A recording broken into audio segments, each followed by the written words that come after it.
bon après-midi, mesdames et messieurs. Les jours se suivent, mais ne se ressemblent pas. Vous faites bien de regarder Canada International. C'est l'heure de l'édition de la mi-journée. Voici le sommaire.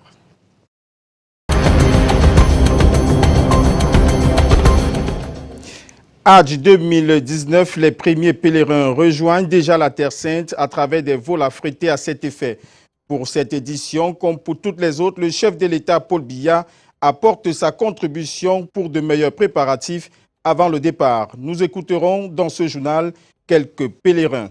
10 ans après l'élaboration du document stratégique pour la croissance et l'emploi, l'économie camerounaise ne semble pas toujours connaître un véritable envol.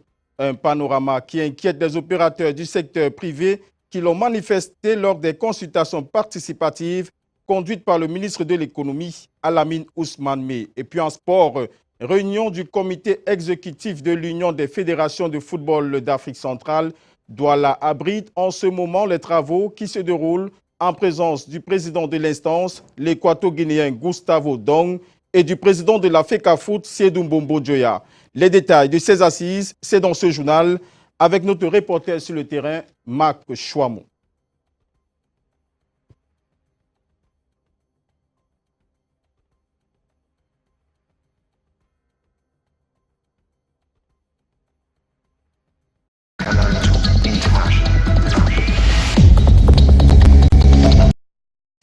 Une fois de plus, bon après-midi, mesdames et messieurs. Il est 12h GMT, 13h à Douala, qui a mal depuis le début de la saison de pluie dans ces routes. C'est un véritable calvaire pour les usagers de la route. Nos équipes sur le terrain ont choisi, dans cette édition de la mi-journée, de vous présenter l'axe Ndokoti-Sokaver.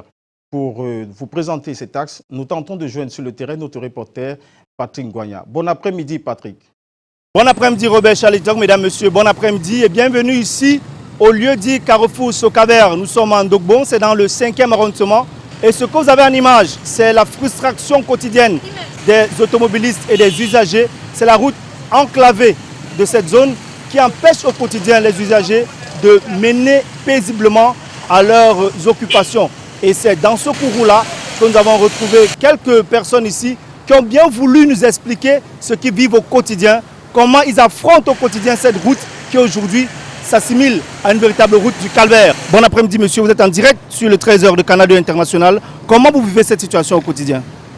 Bon, pour moi, personnellement, en ce qui concerne la situation des routes à Douala, celui-ci n'est qu'une partie parmi tant de routes. Donc celui-ci ne me surprend même pas. Je ne peux même pas citer celui de Parcours Vita, hôpital général. Donc tout Douala est complètement fini. Donc on ne veut même plus le goudron. On les flatte même que, pardon, verser même seulement la terre pour nous permettre même de passer. Il n'y a même plus de moyens. Donc je ne sais même pas ce que je peux dire. On est à dépasser. Tout Douala, toutes les routes sont à fini.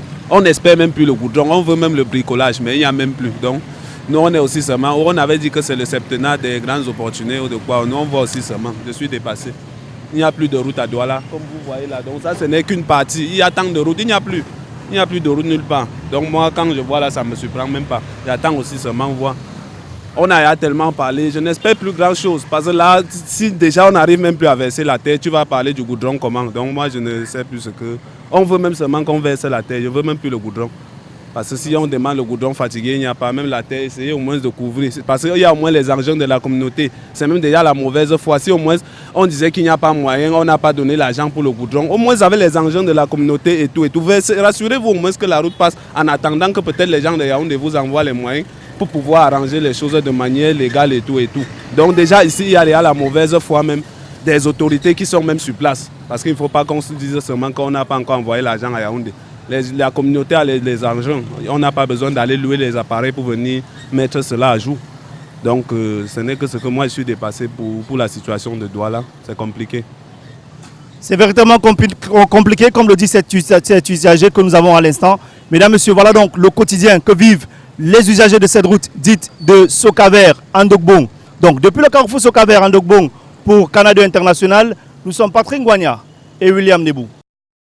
Merci Patrick Ngwanya pour ces images. Elles sont vraiment très fortes pour les jardins de la route. Mesdames et messieurs, poursuivons cette édition du 13h. Comme on vous l'annonçait dans les titres depuis ce matin, les pèlerins pour le Hajj 2019 embarquent dans les avions affrétés à cet effet pour rejoindre la Terre Sainte. Là-bas, notre reporter Thierry Nana a tendu le micro à quelques-uns qui nous parlent de l'apport du chef de l'État dans les préparatifs de leur déplacement. Nous les écoutons. Vraiment, je me sens très à l'aise parce que c'est Dieu qui m'a donné.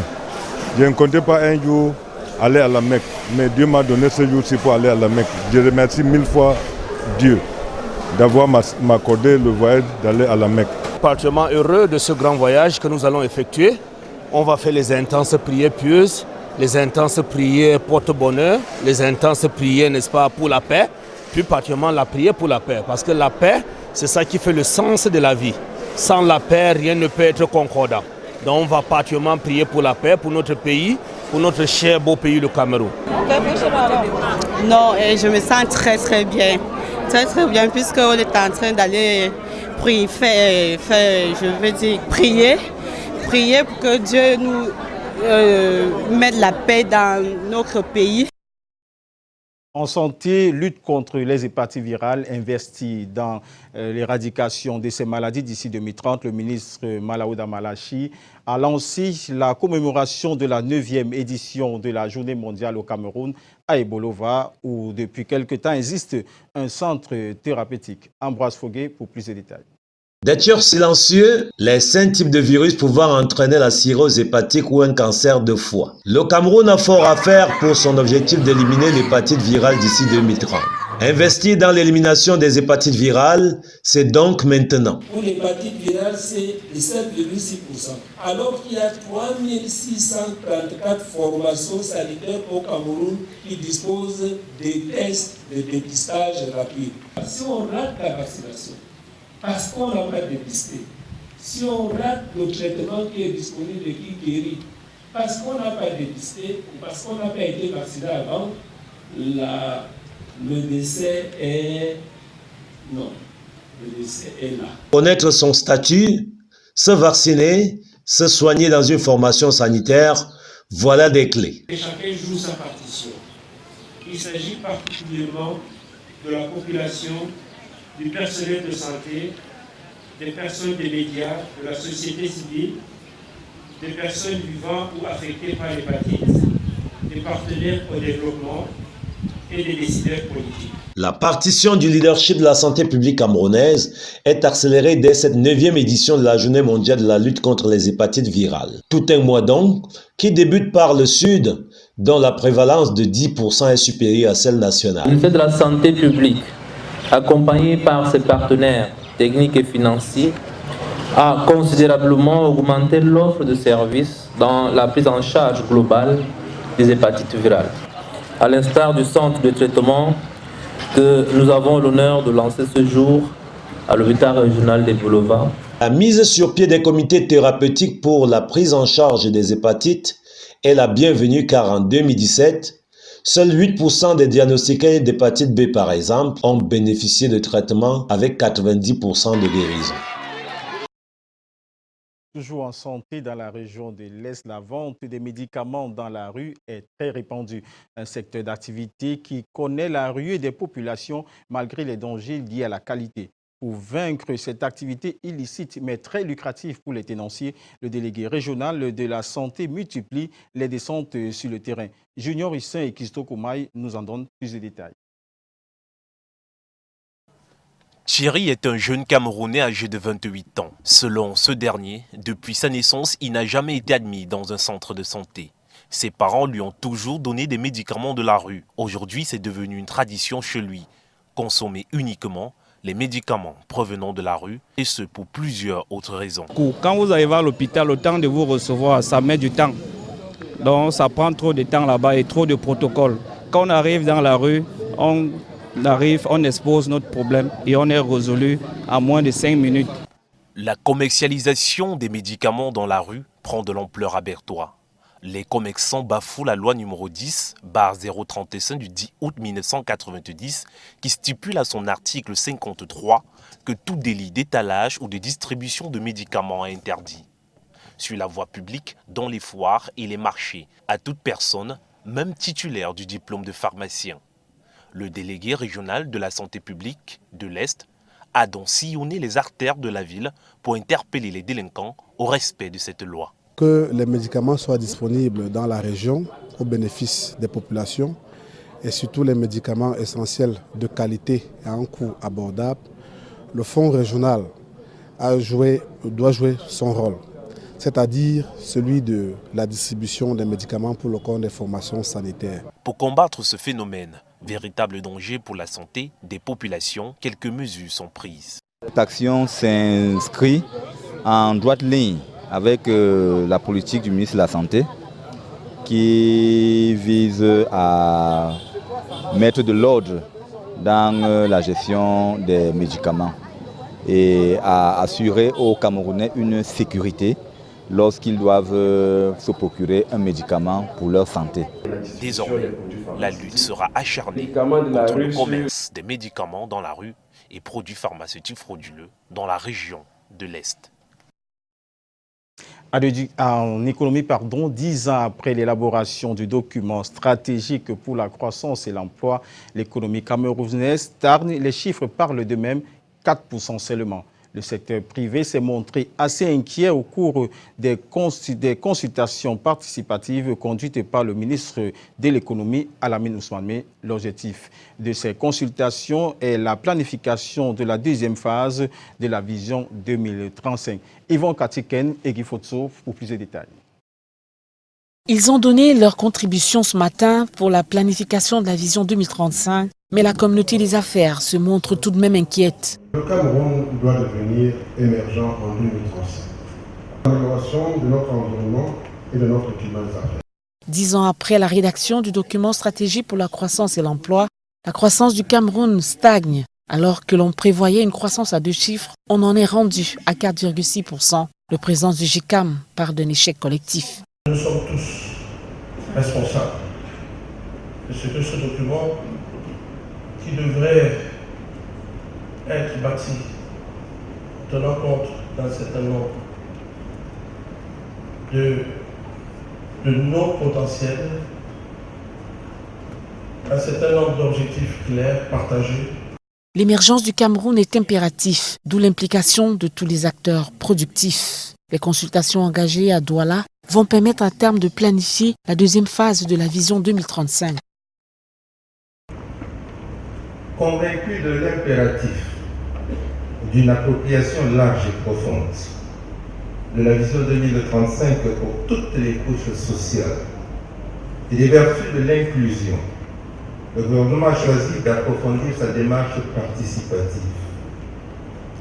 Elle est portée, cette démarche, par une dynamique d'implication. Alamine Ousmane a identifié les actions prioritaires et s'engage déjà à accompagner le secteur privé pour qu'il soit effectivement le moteur de la croissance économique.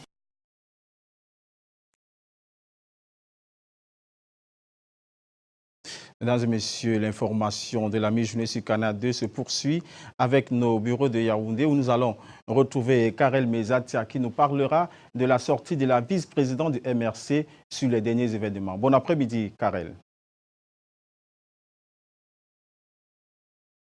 Après-midi à Robert Charlitoc, madame, messieurs, bon après-midi. Eh bien, vous l'avez dit, Robert, le mouvement pour la renaissance du Cameroun dénonce les tortures que subissent les détenus interpellés à cela une semaine après, lors de la mutinerie à la prison centrale de Yaoundé. Au cours d'une conférence de presse donnée hier par la présidente, autant pour moi par intérim du MRC, Tyriade Valbine Noah, a tenu le régime de Yaoundé pour responsable de cette situation qui dégrade davantage le climat socio-politique du pays. Des 177 personnes officiellement exfiltrées, 23 sont du MRC et leur situation sanitaire est préoccupante. Écoutons un extrait de la déclaration de la présidente par intérim du MRC, sélectionnée par Bran Kamga et Samuel Bonis. Nous prenons à témoin l'opinion nationale et internationale que nous tiendrons M. Biya et son régime entièrement responsable de ce qui arrive à notre premier vice-président ainsi qu'à 23 autres militants du MRC qui ont été violemment enlevés de la prison centrale de Kondengui, puis maltraités à la suite des événements de la nuit du 22 au 23 juillet 2019. Le MRC est d'autant plus inquiet pour ces 23 militants dont il reste sans nouvelles que malgré les communiqués presque rassurants du gouvernement sur ces événements de Kondengui et de la prison de Buea, les rumeurs persistantes circulent sur des morts dénombrés. Le MRC demande l'ouverture d'une enquête internationale sous l'égide de l'ONU sur les conditions et le bilan humain de l'intervention des forces de sécurité lors de la mutinerie des prisons de Kondengui et de Buea. Merci pour toutes ces précisions, nous y reviendrons. Le recensement des déplacés internes de la région du Nord-Ouest et du Sud-Ouest suite à la tension sociopolitique qui règne depuis des années maintenant est au cœur d'une polémique. À l'origine, un message porté du sous-préfet de Yaoundé 2 adressé au chef traditionnel, le Social Democratic Front, a réagi officiellement à travers un communiqué entraînant la discorde autour de l'acte de l'autorité administrative. Arnaud Nguefak et Luc Vando. C'est un message porté, comme souvent, destiné au chef traditionnel, auxiliaire de l'administration. L'initiateur, c'est le sous-préfet de Yaoundé 2, message signé et assumé. Les destinataires ont reçu et devraient réagir. Ils savent ce qu'ils doivent faire. Donc, je crois qu'il n'y a aucune mauvaise intention à cela. Au contraire, c'est un travail permanent, un travail administratif. Le Social Democratic Front a une appréhension rangée du côté opposé. Un communiqué signé dans ce sens par son représentant dans la région du centre pour dénoncer avec force ce qu'il qualifie de sortie malheureuse, suspecte et unilatérale. Chaque déplacé qui vient dans cette ville s'identifie à une famille. Et les familles sont originaires des communautés. Qu'est-ce qu'il y a que c'est les chefs de quartier qui vont même identifier? Ça m'a trop choqué. Je me demandais, est-ce qu'ils sont une marchandise qu'on vendait dans la rue qu'il faut aller identifier? Le chef de terre évoque le souci d'ordre et de sécurité. Nécessité de les identifier pour mieux les protéger. Il s'agissait donc pour nous d'actualiser notre fichier. Nous avons tenu plusieurs réunions de sensibilisation depuis plusieurs mois. Il faudrait maintenant que nous puissions dans les différents quartiers connaître exactement les personnes déplacées ainsi que les familles d'accueil. Donc vraiment, c'est un travail de routine. Vaine polémique peut-être, le sujet des déplacés dans le cadre de la crise dans les régions du Nord-Ouest et du Sud-Ouest fait le plus souvent sensation. En éducation, la section anglophone se met dans le bain de la publication des résultats des examens officiels. En effet, depuis hier, le GCE Board a mis à la disposition de ses candidats les résultats du GCE Ordinary and Advanced Level, résultats accueillis de manière plutôt timide au lycée bilingue de Yaoundé, tel que vous allez le voir dans ce reportage réalisé par Guy Etam et Michel Foucault. Une cour quasi vide. Une ambiance morose, les résultats du GCE Ordinary at Advanced Level ne drainent pas autant de monde qu'on l'espérait ici au lycée bilingue de Koleton à Yaoundé. Devant les listes, quelques candidats venus connaître leur sort. Après vérification, certains expriment leur joie. Je me suis sentie fière. Je me suis sentie fière, j'étais heureuse. Je me sens bien, je me sens heureuse parce que j'ai réussi, mais je me sens aussi mal parce que certains de mes camarades avec lesquels je marchais n'ont pas eu. Une scène de joie furtive vient égayer l'atmosphère. Certains ont même une idée précise pour la suite. Je vais faire des classes préparatives pour préparer un concours. Je veux faire médecine générale. Les moins fortunés, qui n'ont pas pu se rendre au centre d'examen, reçoivent les nouvelles via le téléphone. me, she told me she did not even sleep the whole night. I don't know what happened. We were eating together, but now the thing is, I don't know if it's a problem with her sleep. En attendant les chiffres officiels, les lauréats continuent à savourer leur réussite. Félicitations à eux. De l'éducation en politique, les membres de la commission électorale du Tchad sont en visite de travail au Cameroun depuis hier. L'organe chargé de la gestion des différents scrutins veut s'inspirer du modèle camerounais pour mieux gérer les échéances électorales au Tchad pendant les 2 jours de capacitation au nouveau siège d'Elections Cameroun. Cette mission exploratoire travaille notamment sur l'édification et la consolidation d'un processus électoral démocratique susceptible de gérer les questions relatives au scrutin. Je vous propose d'écouter le président du Conseil électoral d'Elections Cameroun, Abrahams Eno Egbe. Il est au micro de Brand Kamga et Samuel Bonis. Cette visite de travail chez les homologues est donc pour nous une occasion de plus. Tout d'abord de partager la modeste expérience camerounaise en matière structurelle organisationnelle de gestion des scrutins électoraux, de faire ensuite éclore et promouvoir les politiques axées sur les opportunités d'enracinement de la démocratie pour la réalisation d'un idéal commun. Et enfin, de raffermir les relations bilatérales qui existent entre le Cameroun et la République du Tchad, dont les choix de gouvernance électorale doivent de manière pérenne s'opérer suivant les principes essentiels fondés sur la liberté, la non-discrimination, le mode inclusif des processus électoraux et l'honnêteté des résultats du scrutin. Excite la 12e édition du Megesam. La cérémonie de récompense de l'excellence scolaire a eu le dimanche dernier au siège de la communauté Banjoun de la cité capitale. Plus de 400 élèves ont donc reçu des bourses et fournitures scolaires pour l'année prochaine. Brand Kamga et Serge Alonsiebou.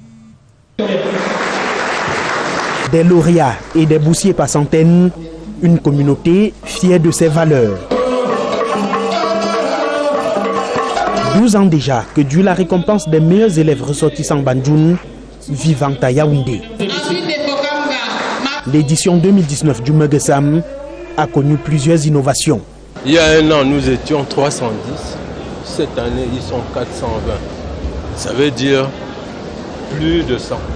Au-delà des lauréats qui ont rempli toutes les conditions, nous nous sommes intéressés à ceux-là, à ces enfants qui n'ont pas de moyens pour réussir, mais qui ont quand même réussi passablement et qui viennent surtout des couches défavorisées.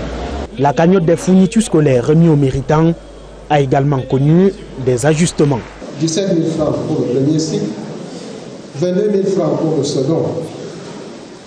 Les bacheliers ayant obtenu une mention assez bien ou très bien, connaissent des vibrations financières positives et particulières.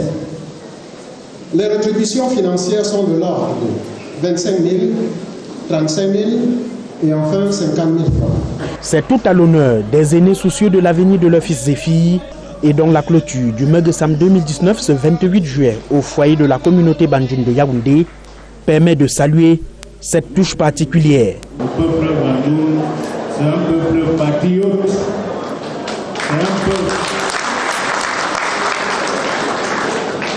c'est un peuple attaché aux institutions de la République. Nous profitons aussi de cette tribune, et nous l'avons dit, pour dénoncer ce poison qu'est le tribalisme qui est développé ces derniers temps et qui vient de partout.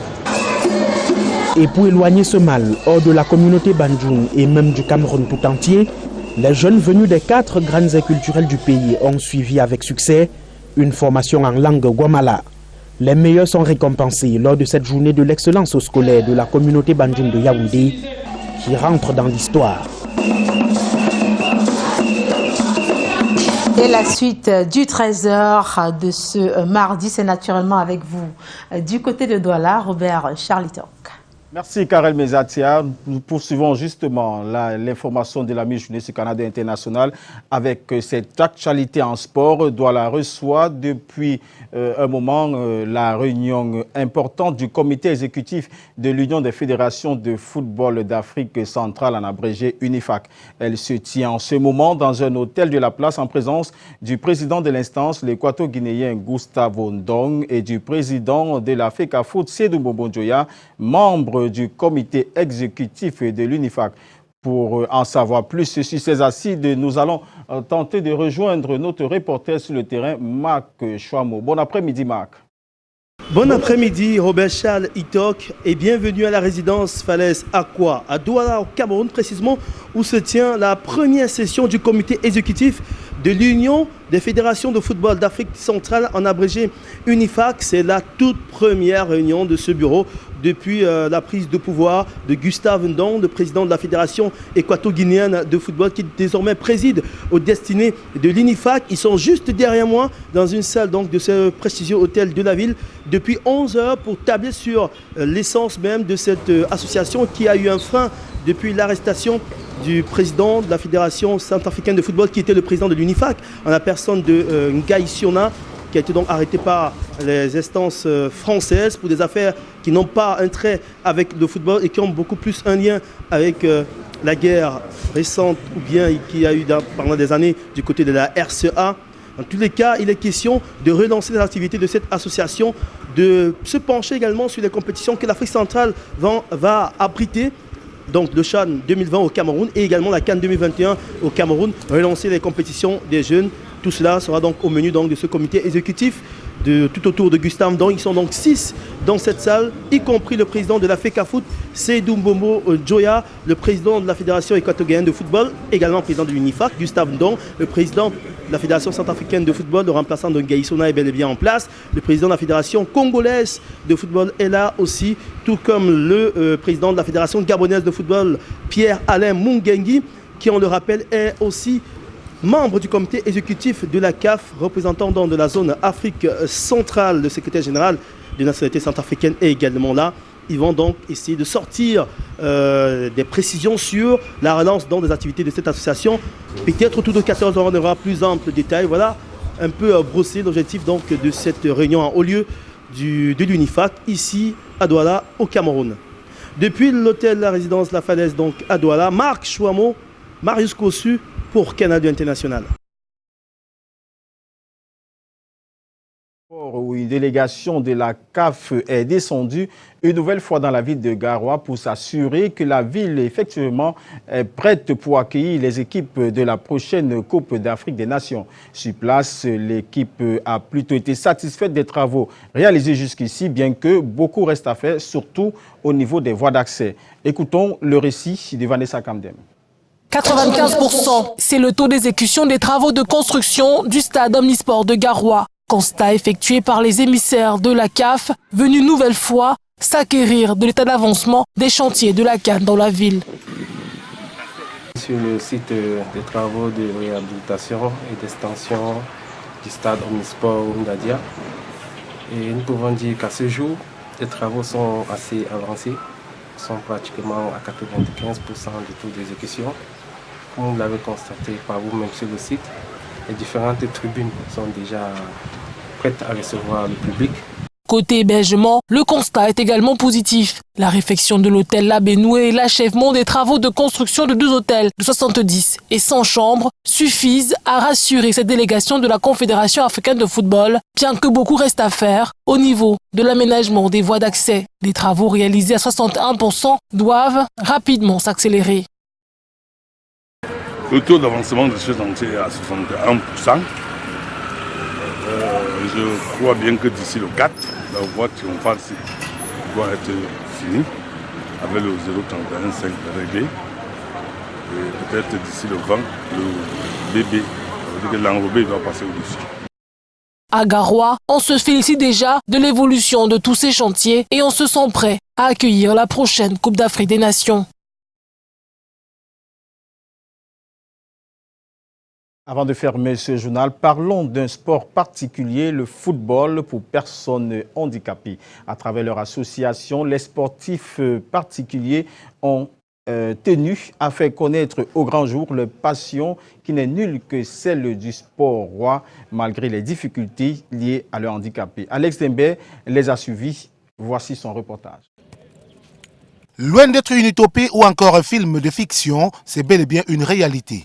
Ces footballeurs particuliers en images, amputés d'une jambe ou d'un bras chacun, restent friands du ballon rond. Leur motivation, réaliser leur rêve et retrouver le sourire perdu à travers le sport roi. C'est ce qui justifie le regroupement du week-end dernier ici à Douala, avec ce match de football qui a opposé les sélections du nord-ouest, de l'ouest, du sud-ouest et du centre ici en blanc, à celle du littoral ici en bleu, tous membres d'une même association.